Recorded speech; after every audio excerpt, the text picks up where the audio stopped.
Thank you, dear friends, for your beautiful practice. So now I'd like to share some more on the Four Noble Truths and the Eightfold Path that we began last week. Okay, so I need to get the board out first. So to start off with, I just want to share that there's a wonderful free book online that you can read on the Noble Eightfold Path by Bhikkhu Bodhi, who currently resides in a wonderful monastery in New York, which I visited recently. He's a wonderful American monk, very, very, very wise. And he's a great writer. He writes many wonderful things. And this is an excellent introduction to the Buddha's teachings on the Four Noble Truths and the Eightfold Path.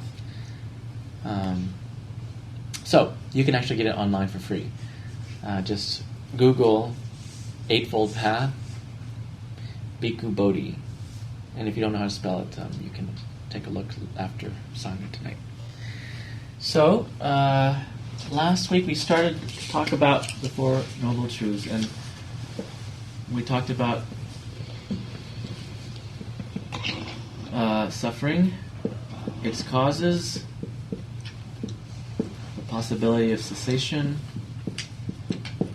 of suffering and the causes of suffering, and that there is indeed a path to the cessation of the causes of suffering, and therefore the path to the cessation of suffering. Last week I also talked about the difference between pain and suffering. Pain is inevitable, suffering is optional. And I also talked about causes. Craving, aversion, delusion. And different schools of Buddhists think of different parts of these as more primary than the other. Some say craving, some say aversion, some say delusion. I'm part of the school that thinks delusion is the mother of all of it. But it doesn't really matter. They're all causes of suffering. So, and what are we deluded about? In the Theravada tradition, what we have the three Dharma seals of impermanence, non-self, and suffering. But in the Zen, some of the Zen traditions, instead of suffering, it is listed as Nirvana. Three characteristics of existence. And the wonderful Tibetans just all lump it all together. So they, instead of having three, we now have four. And I actually prefer that. That way it's more inclusive.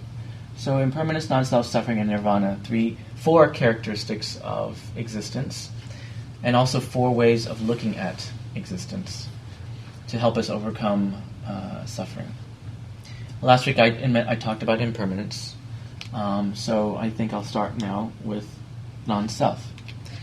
So I believe that there's at least three levels of meaning for non-self, at least.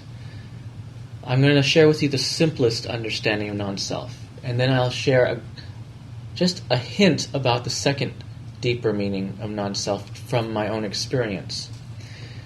But you really can't fully understand it if you haven't experienced the insight into non-self. Only when you personally experience it can you understand the second deeper meaning.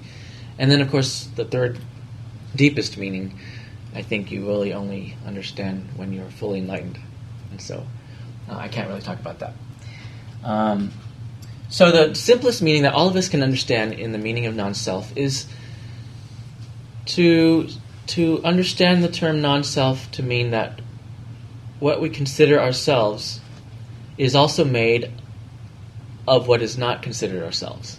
In other words, whatever we think of as ourself is actually made completely out of non-self elements. So another way of saying that is the term interbeing. In other words, when you think of let's say here we have Bobby here, sitting here. We think of Bobby as a self, and yet this self that we call Bobby is made completely of non-Bobby elements. Her existence in this form, her existence in this form is made of other things that we don't consider Bobby, and yet are integral to Bobbiness. For example, the existence of her mother and father are integral to the existence of this, which we call Bobby. The existence of the sun at the right distance from planet Earth is also a part of her existence. The fact that the moon is in exactly the spot that it's in rotation around the Earth, creating life as we know it on the planet, with the tides and all of that, and the plants growing and everything, all of the cycles, including women's cycles, based on the moon. That's also a part of what we call Bobby. The existence of oxygen in the air. Without that, there would be no Bobby, as we know it. Because there is the existence of rain, there's also the possibility of Bobby. If there were no rain, there would be no water on the planet. We wouldn't actually, none of us would be here in this form. Without the trees and the vegetations and the green things of the planet, there wouldn't be a Bobby. Without the structure of the universe as it is, time, space, matter, this particular manifestation as Bobby would not also exist in this form. Also, but not just physically, also mentally, emotionally, what we understand as Bobby mentally, as we relate to her, speaking English, she would not have that kind of mind that can communicate with us in English if she had not also had language from the culture that she grew up in. And also her intelligence, which is very, very high, would not be in existence as it is now without all the education that she went through and all the books she read and all the things that she learned in her experience of life. Also, her current belief system would not be in existence as it is right now without previous teachers in existence in history, such as the Buddha and others who have influenced her understanding of life, and all of her spiritual teachers and all the teachings she's learned.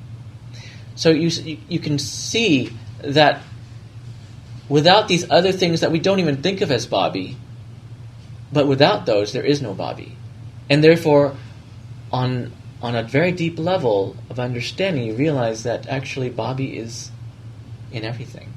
That everything is Bobby, in a sense.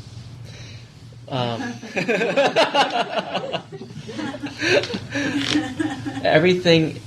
So what we think of as Bobby, as separate from everything else, is actually a diluted way of thinking. Because actually who she is the entirety of existence, the entirety of reality, the entirety of the universe taking a Bobby form. Just as the entire universe is also taking a Cornell form, a Tashi form, an Anne form, etc. So the most simple understanding of non-self is to see that there is no such thing as a separate solid self that has nothing to do with everything else. But that in fact what we think of as self is actually made of everything else. That that you are not just a being, you are an interbeing. Your existence in this form at this moment is completely dependent on other causes and conditions.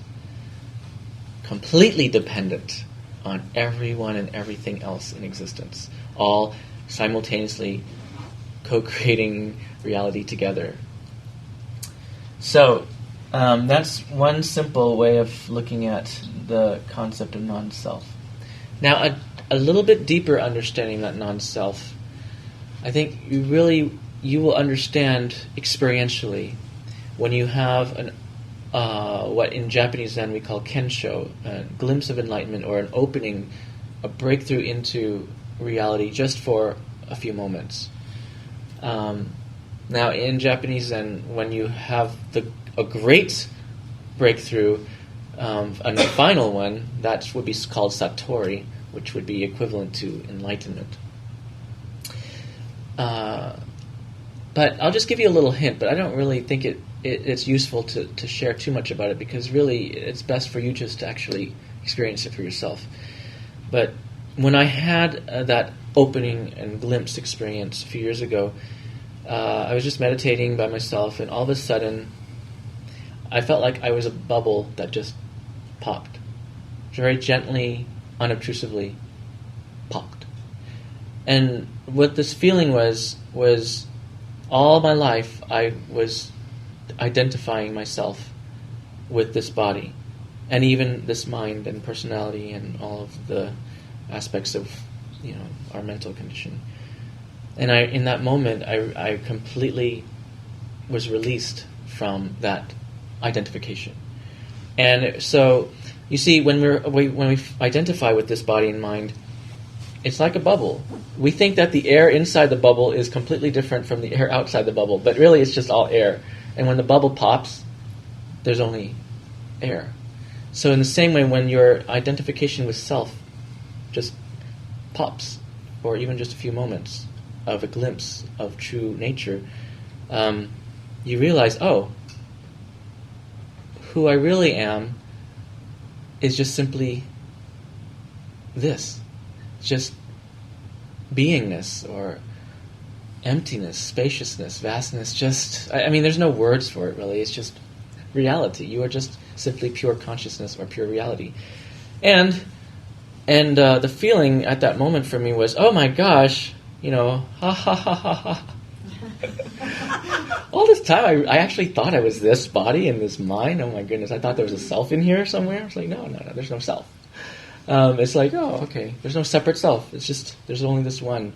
And I, of course, at that moment, I wasn't using human language like this. I wasn't saying the word, oh, there's only one, or you don't need to. But anyway, so when you have your own glimpse, you'll understand on an experiential level. So that's all I'm going to say, and I don't think it's helpful to say any more than that.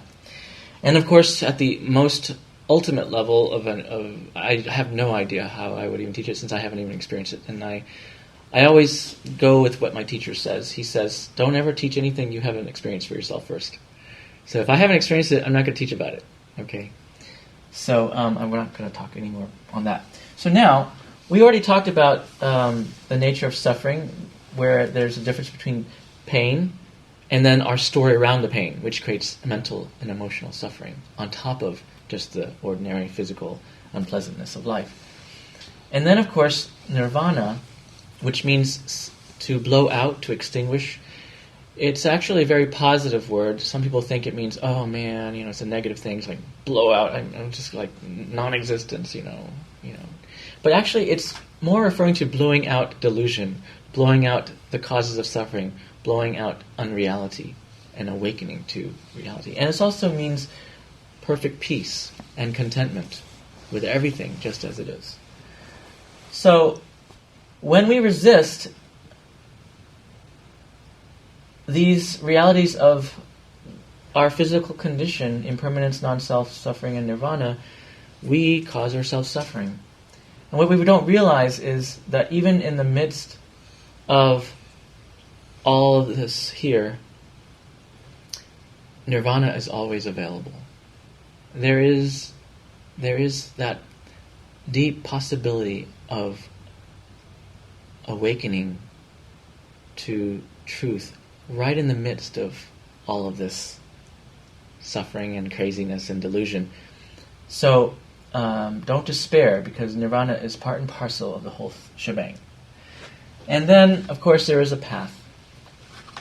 And that path is the Eightfold Path. So we've got 3 parts of this Eightfold Path. The first is the path of wisdom, which is right view, which is really the Four Noble Truths. So the first of the Noble Eightfold Path is the Four Noble Truths. And the fourth of the Noble Truths is the Eightfold Path. So there's like a link. So you can't miss it. So wisdom is comprised of right view, which is the Four Noble Truths, and right intention is one way of translating it.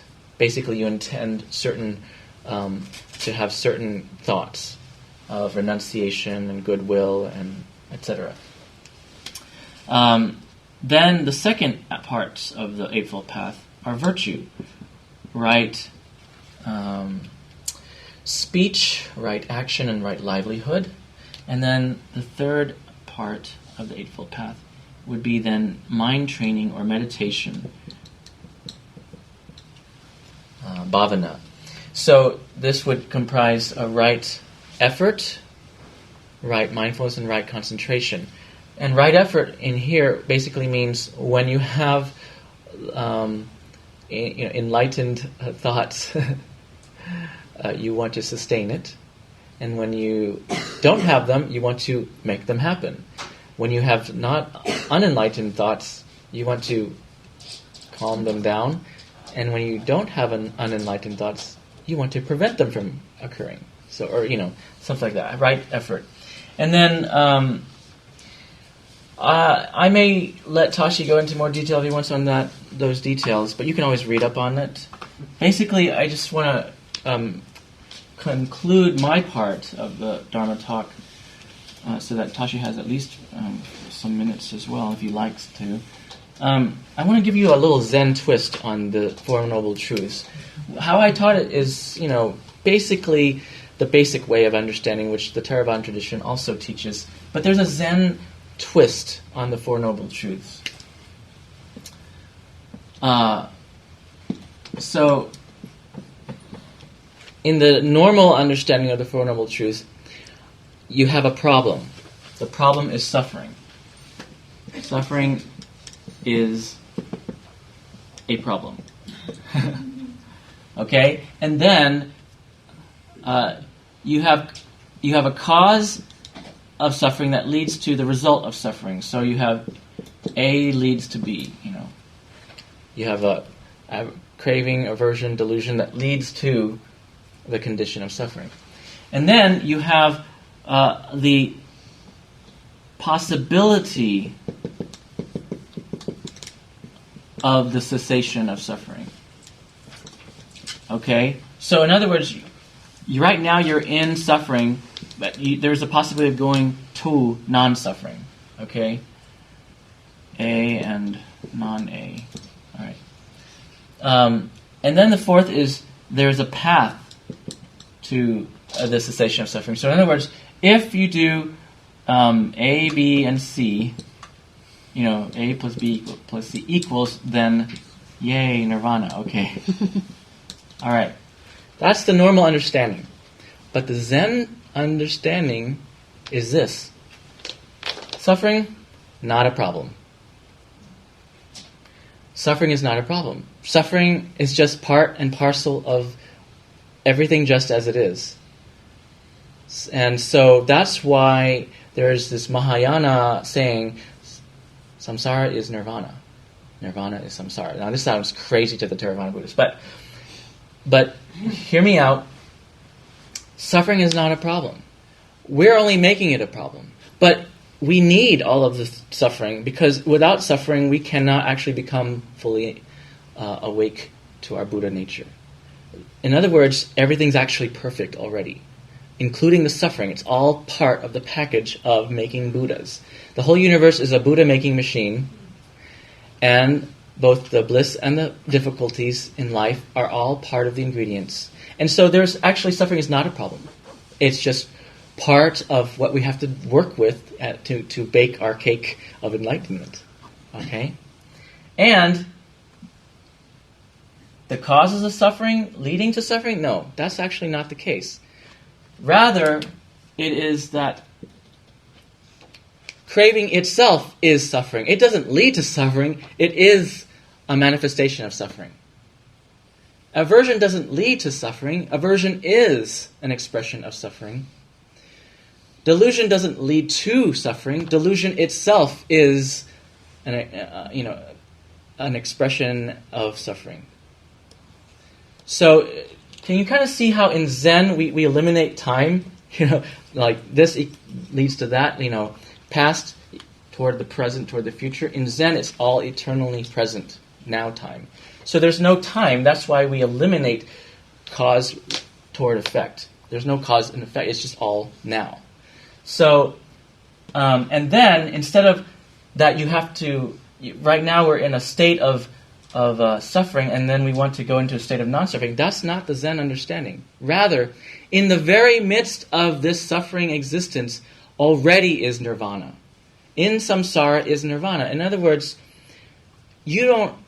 already within this very moment is nirvana. Right now. There's nothing you have to do to get there. It's already here. Even, it's just maybe right now, in your awareness, it's covered up. But it's right here already. So it's not like you have to do something to get there. But even in the midst of it, it's there. Let me give you a little bit more practical example.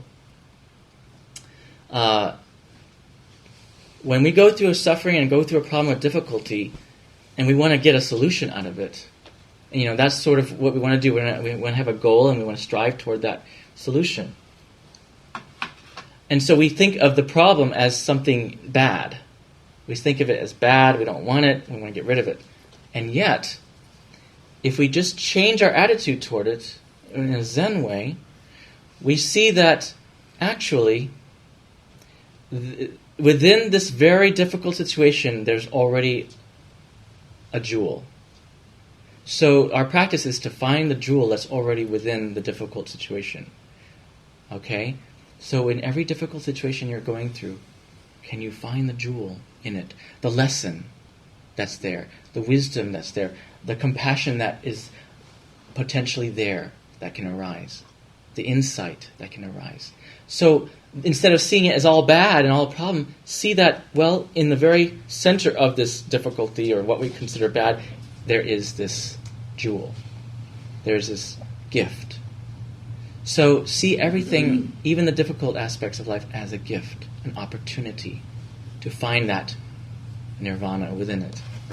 And then the fourth noble truth, we say, the A plus B plus C plus D plus E plus, etc. Then if you do this path, it will lead to nirvana, lead to enlightenment, lead to happiness.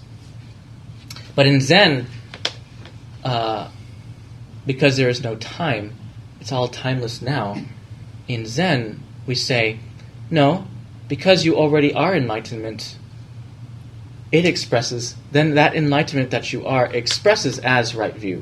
It expresses as right thinking. It expresses as right speech, right action, right livelihood, right effort, right mindfulness, right concentration. And therefore,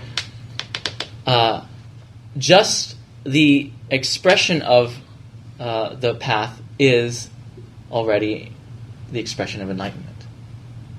So that would be the sort of the Zen twist on it.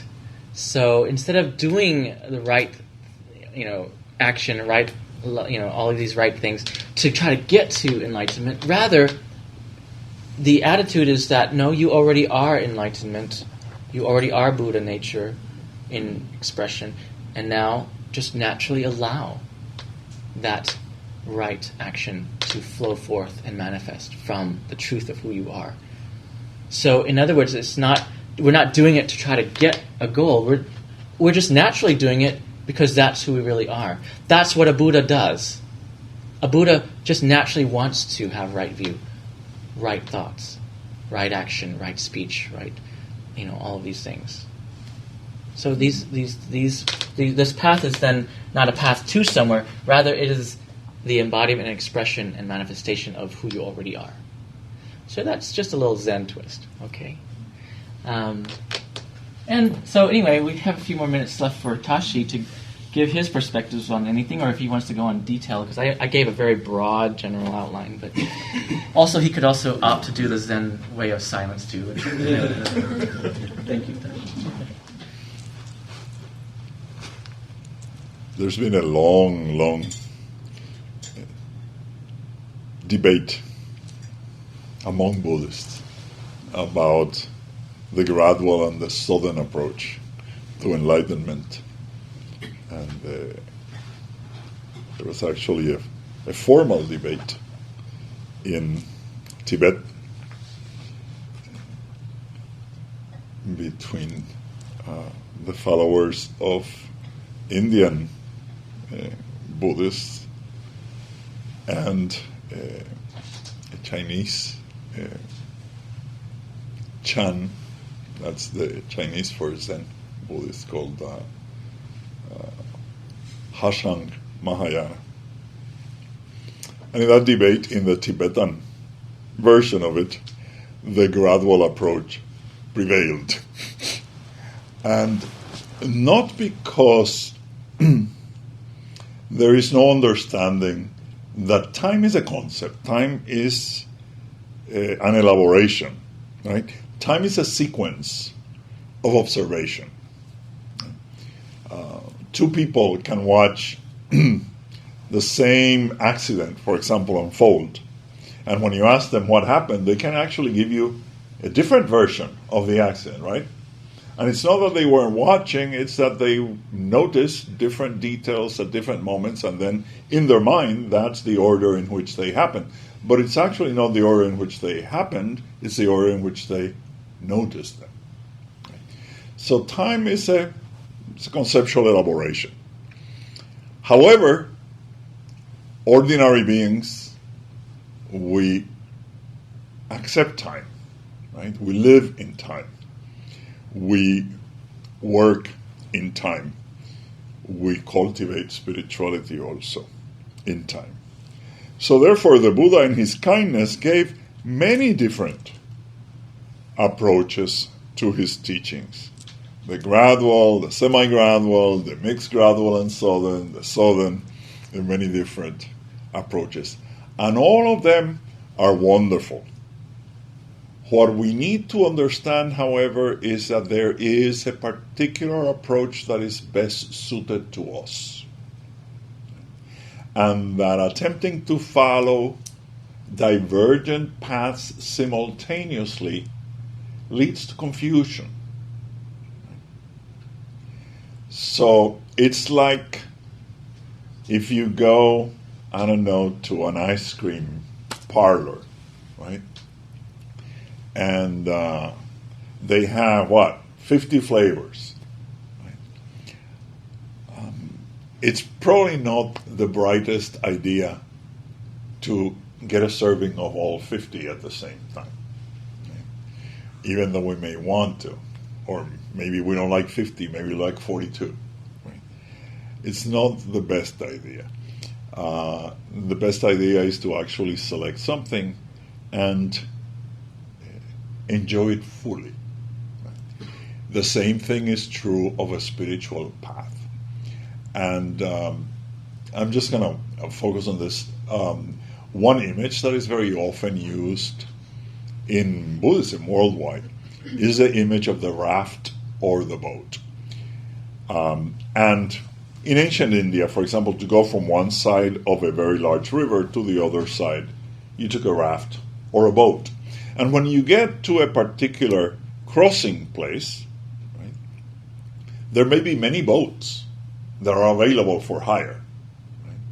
And these boats have their own owners and their own tripulations, and they have their own looks, and some of them are pretty, and some of them are ugly, some of them are big, and some are small, some are sturdy, some are not, some look rather rickety, some look like they will withstand anything. Some are very popular with, the locals, some not so popular. So when you get there, there's probably some boats that you can figure out this one's not going to make it, right? So you stay out of those. But among the remaining ones, there's probably a good number of ones that will make it, right? It will make it across. So then you have to exercise your judgment about which is the one that is best suited to your needs. Right? Is this one faster? Does this one provide more amenities? And, I like cushions, I like whatever it is. Or this one has the kind of people that I like on board, I may go with them. Or you can choose in terms of the actual captain, right? Who's piloting this thing? Well, I trust this guy. This one doesn't look as reliable. So there are many ways of choosing a boat. But the point is that you have to choose one. right? You can't just stay on the shore and say, oh, that's a pretty boat, oh, that's a pretty boat, oh, that's a great boat, oh, that's a great boat. And you can spend your entire life cataloging boats, and actually, Buddhist academics often do that, right? They spend their entire careers saying like, well, this is what this one said, and this is what this one said, and they never do anything about it, right? We have so many of those. We have so many Buddhist studies programs in the United States full of non-Buddhists or non-practicing Buddhists, right? So sooner or later, we have to choose a boat. And it really doesn't matter which one it is, as long as it's, it's a legitimate one, not one that's making water right away, not one that has, I don't know, a drone card at the controls. Right? But once you choose one, then what happens? Okay, others may be at either side of you while you are trying to cross that river. But it's not very wise to start jumping from boat to boat. Right? Not very wise. You're probably going to fall off. You're going to fall into the water. So once you have made a choice, the prudent thing is to stay in the boat. Now, if your boat starts making water, by all means, try to get into another one. Right? But generally, in practice, it's not a good thing to be jumping. Right? So, why do I say this? Because there are very many different approaches to Buddhism. There are many schools, and they are all wonderful. In fact, in Tibet, in the 19th and 20th century, there was a great movement called the Rime. Rime means non-sectarian. A lot of people think that non-sectarian means eclectic. It does not mean eclectic. Eclectic means to mix and match things. Right? Mixing and matching leads to confusion, and very often leads to indigestion. Right? Rime means that you respect all paths, right? You consider them worthwhile, viable, right? But you choose your own and you travel on your own. Right? And that is the safest way. And of course, some people think that, we're too traditional in that sense. But it is a very safe approach. Like right now, for example, I'm sure, and believe me, I know very little of Texas, but I'm sure that if you wanted to drive to Austin, there's more than one way of getting there, right? Some might be longer, some may be more scenic, some may be more direct, But if you're actually going to go, rather than just talk about the ways of getting to Austin, you have to choose one way and travel that way, right? So the Tibetan tradition is explore, look around, evaluate, use your judgment, follow the Buddha's instructions, right? Confront what you are taught against your reason and your experience. If it is suitable for you, adopt it. If it's not suitable for you, leave it aside and look for something else. But once you find that which is suitable for you, then pursue it. And pursue it with dedication. And pursue it with concentration. And pursue it as if, which is true, your life depended on it. Because it does.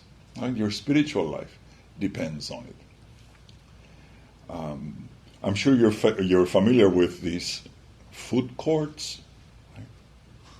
You know what a food court is, right? You go and you sit in the middle, and there's all kind of chairs, and then you have all sorts of different things around you. You can get a slice of pizza to go with an order of French fries, a Greek salad on this side, Chinese food, this thing, and then they have, German wieners on this side, and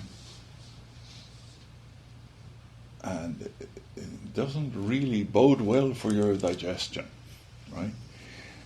Now, all of these things may or may not be suitable food, right? But they're not suitable food together. Right? So, look at all these options. You have many, many options. The Buddhas and the Bodhisattvas in their kindness have given us many, many different wonderful approaches, and most of them work. Most of them work. But sooner or later we have to choose how we're getting to where we're going. And so I encourage you to explore, to look, to study, but to also make a concerted effort to practice in one consistent way. You can't be... We have a story in Spanish-speaking countries of we call it I don't even know how to translate it, el sastre embustero, the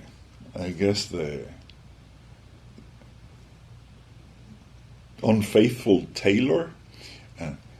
It's a great tailor who started, dresses and suits for everybody, but never finished any of them.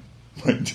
So even though he was excellent, right, nobody was ever pleased with him because he just started them and says, "This is going to look wonderful, but don't finish that.